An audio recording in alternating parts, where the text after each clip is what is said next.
Hello and welcome, my two-typed leaves. So, there are still type combinations of Pokemon that were never used, which is kinda ridiculous, being Gen 9 and everything. Keep in mind, I personally don't like if they combine normal with something, because if you put fire onto something, it's fire, not normal anymore. And also, between recording and editing this video, there might be Pokemon we did not know yet revealed, and thus a typing I use in this video might be a typing that now exists, but my wife has drawn these and I want to use them, so here we go. Without further ado, let's go into my ideas for the missing dual types. First off, we have Anali, which is a bug dark Pokemon. It is like a hive mind Pokemon and, well, based on flies, because weirdly enough, we don't have a fly Pokemon as of now. The name is based on annoying and fly, of course. The dex entry says a hive-minded Pokemon, one of them controls the others like they are limbs of it. Currently, there's no way to tell which one is the controlling individuum. Their ability is Swarm Attack, which, well, when the HP are higher, the damage is also greater. It is a very small and very light Pokemon because, I mean, it's just a bunch of flies, basically. And yeah, I think this would be a nice idea.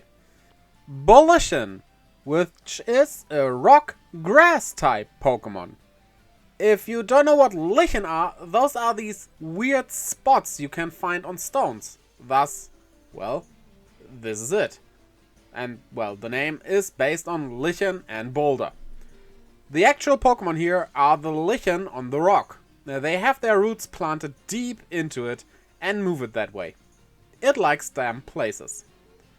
Its ability is Damp Growth, which, when hit by a water type attack, special attack, and speed are increased. Then we have Canoblaze, the Steel Fire Pokemon. The name is based on cannon and blaze, which a bit obvious, but I like the name. It is still unknown if their face is actually their face, due to it not moving ever. They can fire flames from their cannons that go up to 1200 degrees Celsius. Its ability is Molten Steel. All steel type moves it uses count as special attacks and can inflict burn, which I think might be a great ability to have. With Dartoad, we have the first Poison Steel type. Its name is based on dart, because, well, it shoots darts with its tongue, as well as Toad, which is, well, a toad. The sting on the tip of its tongue is made out of a poisonous metal. The poison flowing from the blades on its back is mainly to keep its body moist. The ability Toxic Stinger makes all physical attacks capable of poisoning the opponent. Dray, even though it looks cute and is pretty small, might be extremely powerful because the combination of dragon and fairy, yeah, that's something. The name is based on dragon and fae. Fae basically are fairy-like creatures, or all those magical creature stuff that most fairy Pokemon are based on. Legend has it that this small creature bestowed a certain special sword to a certain legendary Pokemon far off in the Galar region. They love to dance around while dispersing glittering dust. Their ability Dragon Slayer makes it so that dragon as well as fairy type moves always do 4 times damage to dragon types. Powerful ability? Well, it's called Dragon Slayer and it slays dragons, that cute little fairy. Fisnake is a ground fighting type Pokemon, and actually, that we don't have this dual type is weird. The name is based on fist and snake, which, well, if you look at it, makes sense, right? It is theorized that they once had arms and legs.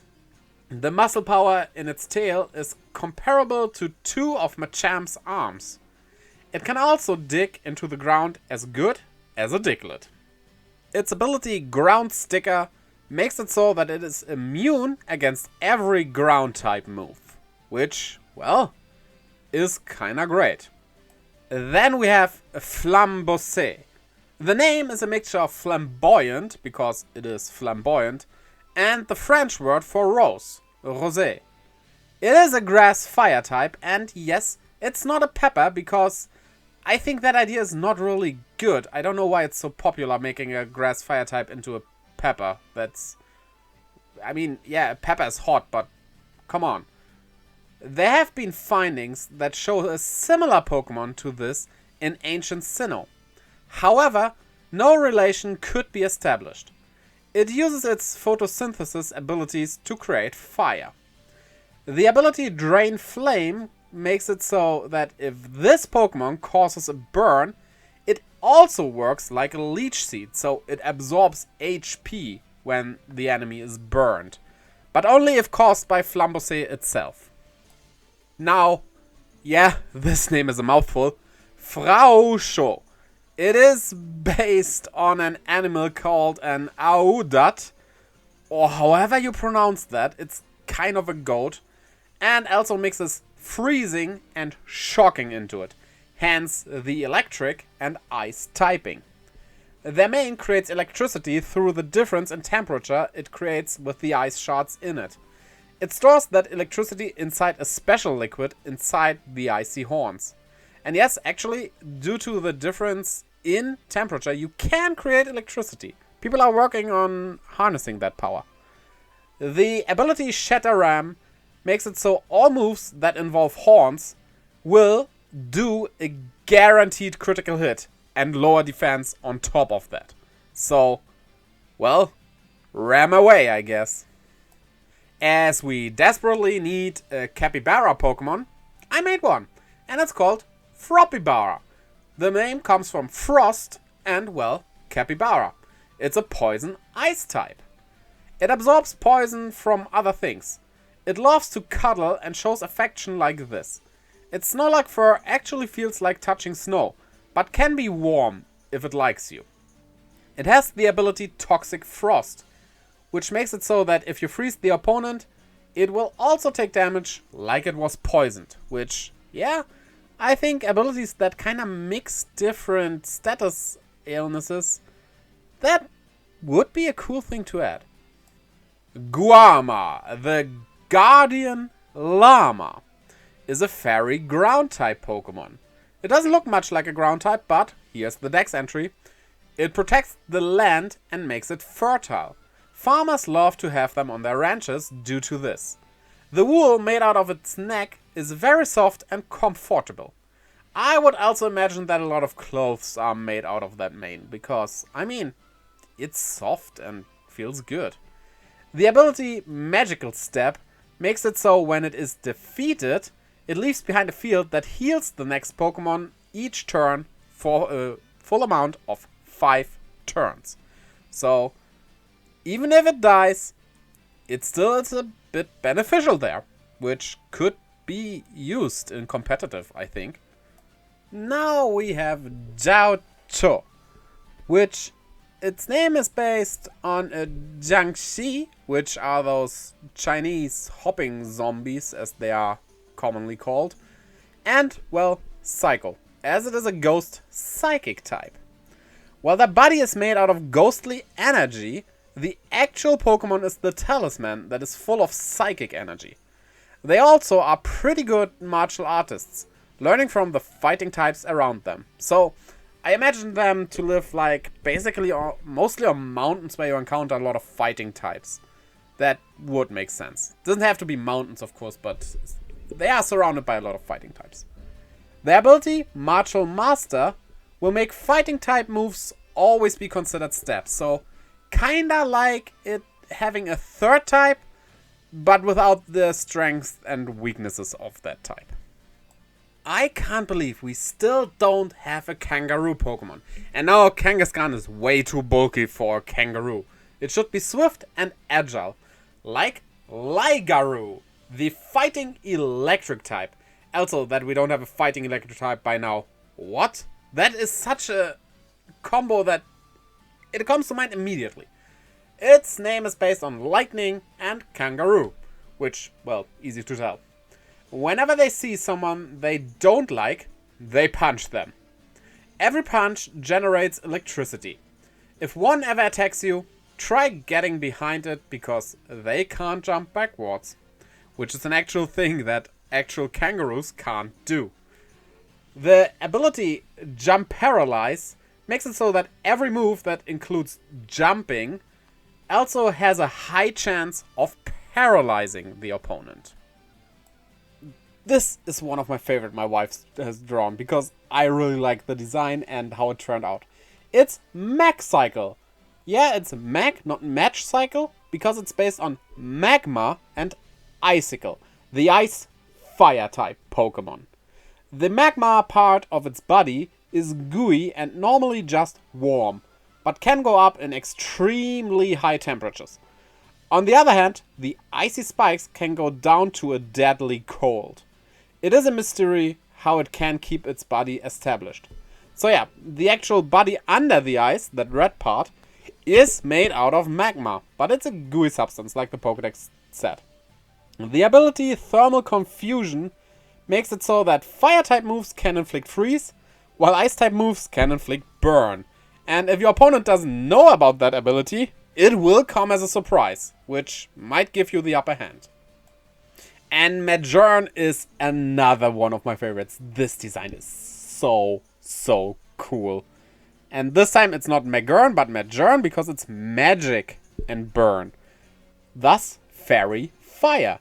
I kind of based it on the salamander, which is in mythology the spirit of fire. So yeah, if you ever find one in your house, be happy. They like fireplaces, but also cozy places. So their presence speaks for a very friendly atmosphere in your house. Their ability Imbue Fire makes it so that if it gets defeated, the next Pokemon you send out will get the fire type. Which might of course be bad depending on your opponent, but well, it could also be utilized very well. Mantrigon, the mantis and dragon, I kind of mixed those words together, thus Mantrigon, is a bug dragon type. And while it looks kind of goofy and small, it's actually 2.5 meters tall. It's a huge bug. And also a dragon. In olden times, these were feared due to their appearance. However, they actually are very peaceful and loyal creatures. So, yeah, it's a situation like this. You look at it and think, whoa, I hope it doesn't attack me. But it rather would want to cuddle you than attack you. The ability Swap Attack makes it so that if you swap into this Pokemon, the opponent actually gets damaged. So it's basically turning swap into a move. Think of it as a reverse Volt Switch, for example. Malbur, not to be confused with a certain city in a certain country, is a fire-water type Pokemon, which we have in a legendary, but not as a regular one you could encounter. The name is made up of melting and burning, because its body is doing both. It is clad in blue flames and red water. It is able to create steam to thwart off enemies. It can control both sides separately, so if the flames get hotter, it also exudes more water. And yes, I deliberately changed the colors of fire and water to make it a bit more special. I think that's a good idea. The ability is Steam Camouflage, which makes it so when it is defeated, it creates steam, so that your opponent cannot see your next Pokemon. So, it can still be hit, but it will be a literal shot in the dark. Like with a Zorua, but in that case you can still see a Pokemon. Here it's just basically attacking a question mark type, you could say. Ucat. This name needs a bit of explaining. I'll get back to that. It's an electric fire type, and before I explain the name, the dex entry. Catches its prey by paralyzing it with its electric paws. despite not really enjoying water due to their fire type, they still hunt in there due to them being driven out of their environments. Now, there's actually a cat that is like that. They were driven to have to hunt underwater, and they are called water cats for that reason, because they cannot catch any prey anywhere else, so they have to swim even though they, as cats, of course, don't like it. And because cats in water are kind of out of place, the name is based on oo parts, written as OO parts, and that basically translates to out of place artifacts. This means like if you find something in a place where it should not be, like finding a modern watch in an antique temple, that how did it get there? It's mysterious. Probably just someone dropped it there, but there are things like that. Look it up. Well, and the other part is cat, of course, because obvious reasons. The ability Burnalyze makes it so that burns, also paralyzation, has the effect of both status conditions at the same time. So basically mixing two into one. As a fan of humanoid dragons, I love Psygon. The name is based on psychic and dragon, because it's a dragon psychic mon. So, yeah. In ancient times, they were actually fighting types instead of psychic. But environmental changes gave them more need for brains over muscles. And thus, they evolved to have high psychic abilities. They also did lose their eyes in the process and got that third eye, which is basically just metaphorical, so it's more like a symbol on the forehead, but it works. They sense their surroundings by sensing psychic energy. Well, not psychic energy, all energy in general, and yeah. They have the ability Power Transfer, which just makes it so that all moves count as special moves. Quighos, the name is based on Qigong, and Ghost, is a fighting ghost type, which actually, why don't we have that yet? Like, yeah, Marshadow is it, but like a normal fighting ghost? Why not? It is said that these Pokemon are the remaining will of a long-deceased martial arts master. It can learn every kind of martial arts and all fighting type moves. Which actually I would take quite literally. There should be ways in a game that it can really learn all fighting type moves. The ability Martial Mastery makes it so that fighting type moves have a higher chance of doing critical hits. And by higher, I mean like probably 50% of the time you will land a crit with these. Now, this is my favorite of all the designs in this video. Especially since I really want a Dragon Electric Pokemon. That in best be a humanoid dragon, because I love those and I love dragons and I love the electric type. So this is made for me. Yeah, literally. I asked my wife to do all of these, okay, but this I made for me, to be honest. The name is based on the Japanese word for lightning, Rai, and, well, dragon. Upon evolution, it has become extremely powerful. It can create electricity and dragonic energy in its hands and lungs, making it a versatile fighter in close and ranged combat. It is also extremely loyal to its trainer. Yeah, so think of it like you can catch the first evolution of this 3-stage evolution very early, maybe even on the first route. You get a really early dragon type here. But it is kinda weak. Think of Sliggoo and stuff. It evolves pretty late in the levels, so like around 30 to the second stage, and the final stage will be around level 50, but at the final stage it has the stats of a pseudo-legendary. So it is worth training it, while not overpowering your team too much when it comes to stats. Of course, the dragon type always kinda is overpowered early, but I think you can counteract that with a lot of fairy types and stuff. The ability Dragonic Charge makes it so that dragon type become Dragon type moves become electric type moves and vice versa, depending on which is more effective. Now, Rock Heist, the rock ghost Pokemon, gets its name from rock, Kaiman, and ghost. And this is an interesting one actually. While the body appears to be ghostly, it actually is compiled of thousands of grains of sand, each controlled by the ghost inside the rock on its back. Its eyes are actually just an illusion. The ability Unsettled Dust makes it so that once per battle, if it is defeated and exchanged, it will be revived with 50% of its HP. So, kinda like a 7th Pokemon, you could say, even though you cannot choose that 7th Pokemon. With Spectral, we have a more colorful Pokemon here. The name is made out of sparks and spectral, because it's an electric ghost-type Pokemon. If 2 sparks from 2 short circuits touch, this Pokemon is born. That said, it can create short circuits by touching its feathers with those of its kind. It can dive into power lines to travel around. The ability Spark Shield makes it so that the first attack will do no damage and instead inflict paralyzation onto your opponent, which quite useful if you ask me. Then we have Stonpion, the rock poison Pokemon.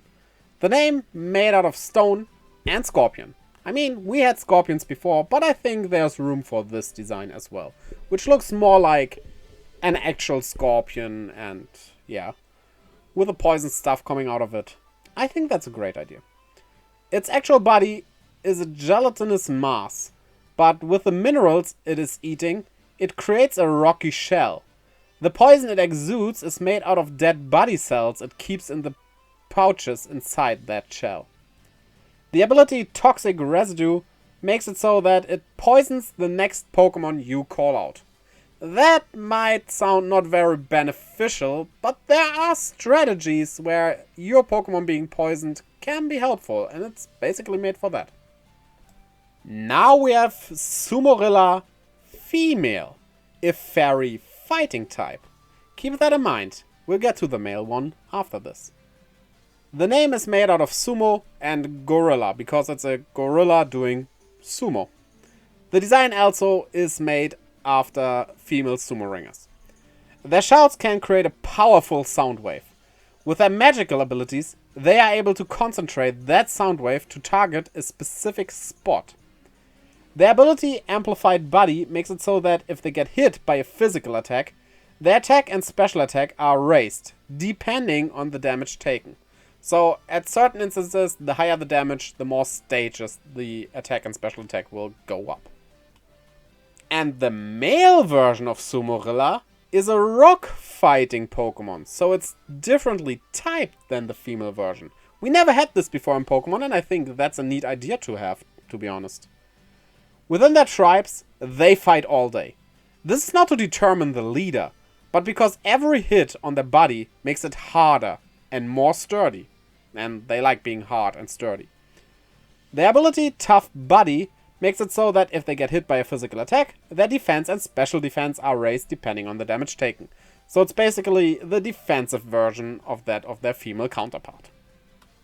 And last, but certainly not least, is Thoragon. Based on the Thorned Dragon, and, well, the name as well. It just mixes Thorned Dragon into Thoragon. It's an ice dragon type, which, honestly, besides Kyurem, why don't we have that yet? That would fit in so many places in the Pokemon regions. Oh well. Whenever thorns break off, they regrow stronger, thus creating ice that can be harder than steel. They are very tame and can be held as pets, but most people think they are dangerous due to their spikes. With 20 centimeters, it's a cute little pet dragon that I would wanna have. And the ability Spike Breaker makes it so that if your attack or defense is lowered, 2 turns after that, it will get raised by double the stage it was lowered. So, might be beneficial to have moves that actually lower your own stats. so you can raise them later on, right? So, what did you think about the Pokemon my wife designed and I came up with the ideas with? Tell me in the comments below which one is your favorite and what would you have designed, maybe. I would be interested to see that. Also, don't forget to learn a new move by clicking like and subscribe, as well as that little bell. And check out the links down in the description below to my Twitter and Instagram, where I post stuff, keep you updated, all the good stuff, as well as to my Twitch, where I live stream every Friday, Saturday, Sunday, and Monday. Fridays will be Pokemon Violet Color Lock. Check out the details on my Twitter for that. I hope to see you over there as well, and until next time, bye-bye.